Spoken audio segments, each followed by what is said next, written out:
to The Winning Edge. I am one of your hosts, Michelle Rocqet. We are so excited to be doing this show. I have these amazing Acosta superstars, Harrison Acosta, Emily Davis. Hello.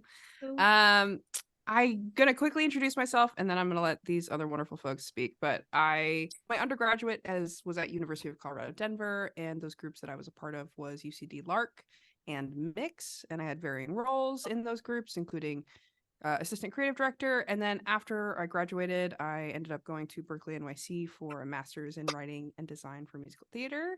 And I have been involved in the acapella community since I graduated undergrad. So I've been a judge. I've been in many competitions, and yeah, that's me. Harrison. Harrison, you want to talk a little about what you're doing? Brag a little? I got you. I don't know about brag. I graduated from UCF, and then recently I graduated from Berkeley. At UCF, I was really involved in the acapella scene there, where I directed the Crescendudes before making a group called Voicebox, and working with our sister group Mixed Mode, and a lot of groups really in the southern region like Yahtzee and Acaphiliacs and Gestalt. My heart is in the southern region, but similar to Michelle, I did a lot of competitions in my collegiate days, and I still am currently kind of judging and in the scene involved in that way. Hello, I'm Emily. I did competitive collegiate a cappella for 5 years at Cardiff University with the group Vox, which is very fun, lots of performing, writing arrangements, etc. All that stuff. And since then, I have done a bit of professional work in a cappella with Netflix, doing some performing and recording for them. And now I work for some festivals in the UK, one of which is a classical music festival and the other one is a jazz festival. I did silent snaps. Yeah. Trying to be polite. Yeah, polite, but also encouraging. Polite. So between the three of us, we have a lot of competition experience. So in hopes of maybe saving some of these groups a little bit of heartache and a little bit of time, we have compiled some tips and tricks and things that we've learned over the years that we can share with you now. Yeah. You want to start with the 3 Ps? Oh yeah, hell yeah. definitely. The 3 Ps that we've kind of come to are potential, personality, and priority. And I'm gonna start with priority because I think it comes first. I would say that's appropriate. It's makes sense. Prioritizing priority, even though it's, Okay. yeah, okay, no, it's great. Glad y'all like it. Prioritize. Yes, go. When it comes down to submissions, we're talking about literally the first couple weeks of a full season. What I'm prioritizing are musical things, some visual things like cleanliness, but mostly the music, tuning, pitch. Are we cutting off? Is it memorized? Is the music itself clean, and are the mechanics clean? I love a good blend as well between your group.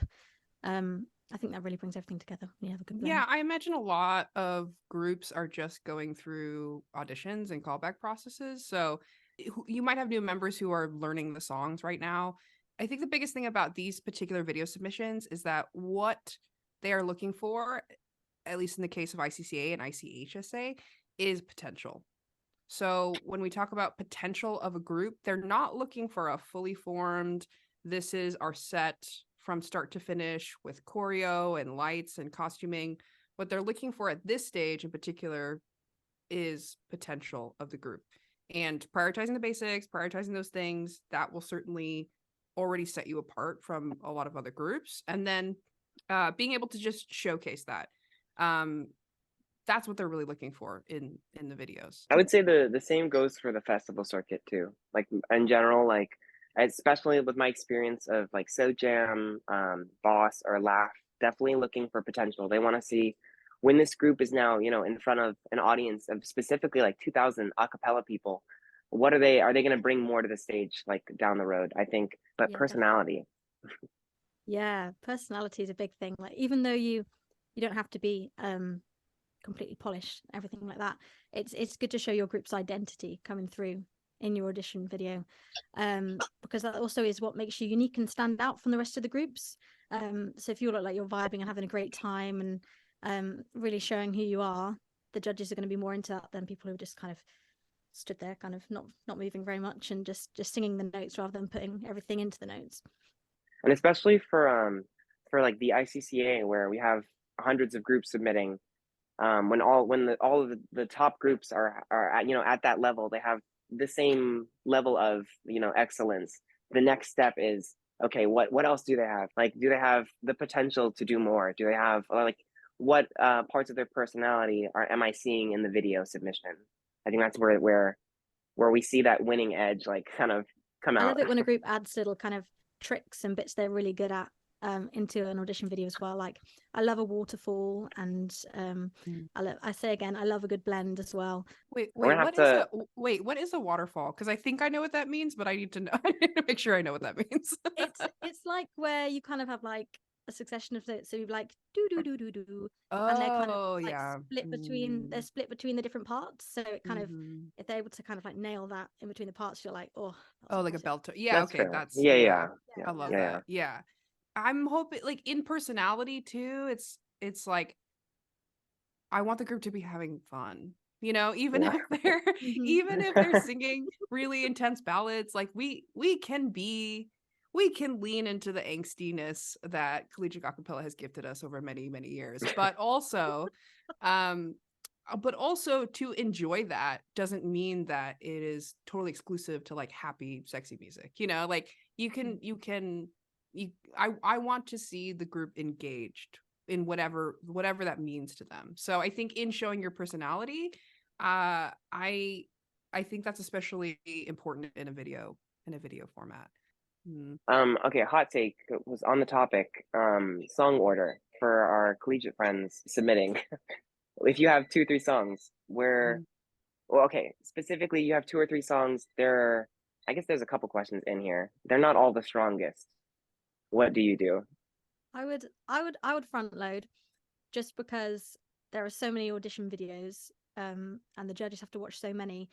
To me, it's important to impress them straight away and get them engaged like straight off the bat, because after about 20 seconds, if they're not really engaging or they're not feeling it, they're kind of going to zone out. So yeah, front loading for me is what I would go for personally. In a video setting, on a stage it might be a bit different, but Yeah, I think I'm squad front load. Yeah, I think that in this particular in this particular setting. I would agree with that. Oh, that's all I'm gonna say. I want a strong closer. I'm definitely a fan of the closer, but I agree, like Fair. following per TikTok rules, you need an engaging opening to your submission video, especially if a judge is gonna watch 400 submissions, you want them to kind of be on your side throughout your video, and that kind of has to happen at the beginning. I do think if I was watching and you had a stunning first song, I'd be a little bit more forgiving in your second song. I think that's such a good point, though, is that as a person who has judged some competitions and as groups have been in there, something that you can sense immediately, even in the beginning, is what kinds of decisions are the groups making and why. Like you have this Yeah. sort of like sensibility to be like, okay, so they're standing in a cantaloupe semicircle and they're akabopping. You know what I mean? Or like, okay, they're doing a mashup of Creep and Fix You. Like, okay, like there are decisions being made. Not that those are wrong decisions. Yeah, but, not to discourage. I think that's part of the fun of competition, which I originally was like, oh, I'm not. Like, I don't know how y'all felt about competitions in the beginning, but I was sort of in that, like, I'm not really like for this. Like, you shouldn't put art in competition settings. But what it does, fast forward now, and we're on this like talk show about talking about it, why you should be in competitions. I obviously changed my tune, but is that you're right? Like, it encourages groups to really push themselves to be the best versions of themselves. It encourages them to be creative, and so like even at this stage, even if you're still new and you're still trying to figure stuff out, like making good decisions is something that the judges will be able to sense. Good point. I think just on the topic though, I think being aware of your decisions is really important. And I say that as in, I would look at your set like after you have it or after you perform it. This is why we record our sets and watch them back. But make sure that you actually are aware of every decision you're making. Like the cantaloupe shape. Are you aware of what that looks like? I'm kind of curious, like, do you guys have pet peeves when it maybe this is like way off topic, but like are there any like don'ts, that you're just like, I would avoid this, like avoid this particular thing. Well, I don't want to pop anyone's arranging bubble. I don't want to be like, no mashups, but like 2015 Harrison was like, no mashups. Mm. I just think they're distracting. I don't mind them if they're good, not in like a Honestly, I don't mind anything if it's good, so that's a good point. Like, you could do creep as long as it's good. That's totally fine. I've got a unique take on it. Like I'll happily sit there and listen to Right, it. But right.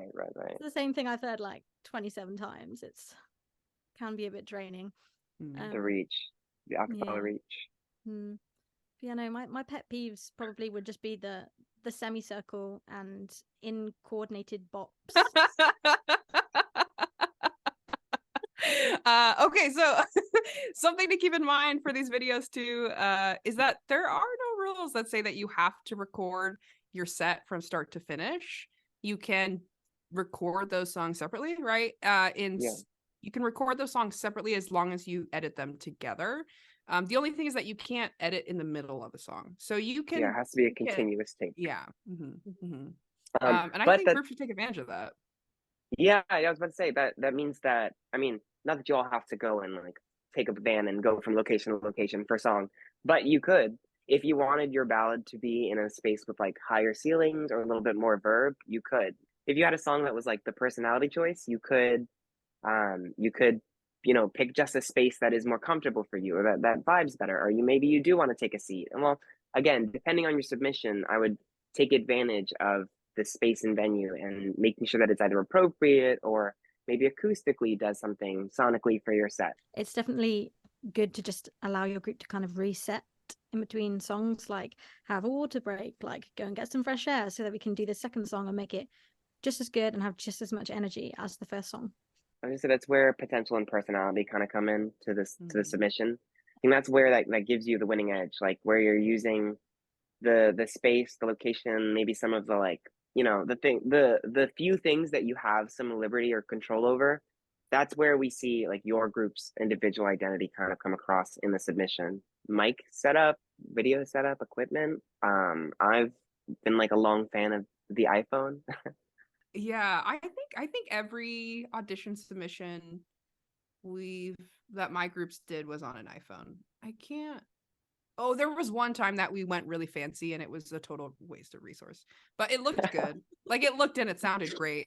But then I think it actually, now that I'm thinking about it, I think it was actually more of a disadvantage because we had spent all of this time crafting a set within a realm that made sense in a video, and then we went to do it live, and it almost is like, I don't know, like it's almost like didn't live up to it. I would say if you want a way to be a little bit more advantageous is you could grab one example could be like grabbing a condenser mic or an area mic and having it nearby your camera. You could also position your rhythm section kind of strategically, especially in a scenario where you're not on handhelds and you're living up to like the room sound. Have your ensemble at the backs doing or not doing choreo, maybe not doing choreo that is gonna pull their like physical attention away. Like I wouldn't have my group turning around and singing, away from the microphone so you can't hear them. We would generally just record like iPhone on a tripod, but we would grab a condenser mic or like an area mic. I think I usually just had a condenser. The downside to the condenser is that you're going to get room noise. The plus side though is that you do get like a full, you get decent balance, especially if you are going to move your rhythm section. Like I would recommend, even if they're more stationary, have your drums and your bass forward, present both on the stage and closer to the microphone, just so by proximity we get, more bass and more drums. One thing I did want to add to your point about prioritizing and putting, if you're going to put people in different physical spaces, is that generally anyone who's done choir, you kind of know this, but sopranos and higher voices will carry further and easier. So if you're sticking your high highs in the front of the group physically near the microphone, it's probably unnecessary. Sorry, Yeah. sopranos. Like you should probably put them in the back. Yeah. Like they can't. They'll be Yeah, it's fine. a Yeah. Like, there's- different game. It's gonna be a different game with handhelds, but yeah, in a Yes. acoustic Yes. setting or a If you are, setting with like a yes. area Mhm. mic, Mhm. we don't need to hear that part. Yeah, I would be careful not to over commit to technology because also technology is very honest. Like if you do you know what I mean? Like the more detailed you capture, the more details you capture, the more details you capture. So just, Yeah. like Yeah. sometimes sometimes it's like beneficial to like have a bad microphone. Not all right, that's bad advice. I'm No, gonna just it's not it's be it is a aware. competition. It is, yeah, when we're talking about the submissions, where you're just trying to get every little point in there. I get it. As a judge, what are you looking for from your submissions versus when you were, in collegiate acapella or when you were making submissions? What was your goal then? Like, do you feel like it's changed since? I think as someone submitting an audition video, my goal would have been to just impress the judges and make kind of our group stand out upon everyone else. But I guess now, looking back, like if I were judging like a video or something like that, I'd just be looking that everyone kind of at this stage solidly knows the basics and can actually sing a cappella well enough to be on a stage, that kind of thing. I co-sign heavy on that because I do think I am sometimes surprised at groups who aren't nailing the basics. And as a judge, it's really hard for me to forgive intonation. Blend, like sort of rhythmic cohesiveness. Like I'm forgiving the way that like mistakes happen, but I think if the group cannot consistently be in tune or like it's just going to be Right. hard for me to want to move them forward. Yeah, it's so enticing if you've been in like a group for a long time, but you've got like a load of newbies as well to just try and put everything in that you know to impress everyone. But sometimes you've got to remember that new people might not know the basics and you do have to go back and just Yeah. build up to the cool bits. Yeah, I would say both as a judge and an audience member, I'm all the time always looking to feel like I am in good hands in whatever group I'm watching and like in anything, in any music that I'm experiencing, in any theater or whatever. It's just that am I in good hands? Like, can I trust? Do I feel sort of like safe and trusted that whatever is going to happen is going to be enjoyable or is going to be good? I will feel on edge if I feel like the basics aren't covered. What is the winning edge that's going to determine a winner for you guys? What's the winning edge? Dun, dun, dun. That's not the theme song.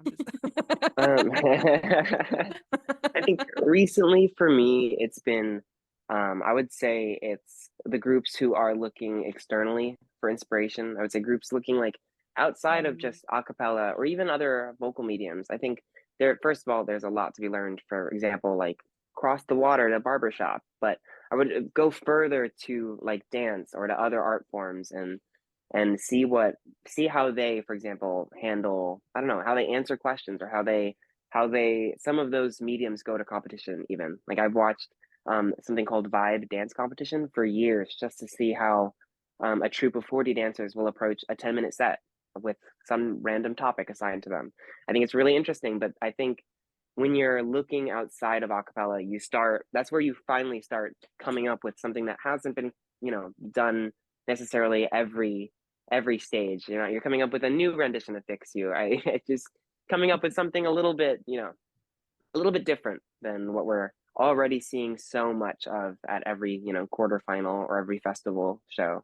Mine would be sort of links to kind of like group identity, that kind of thing.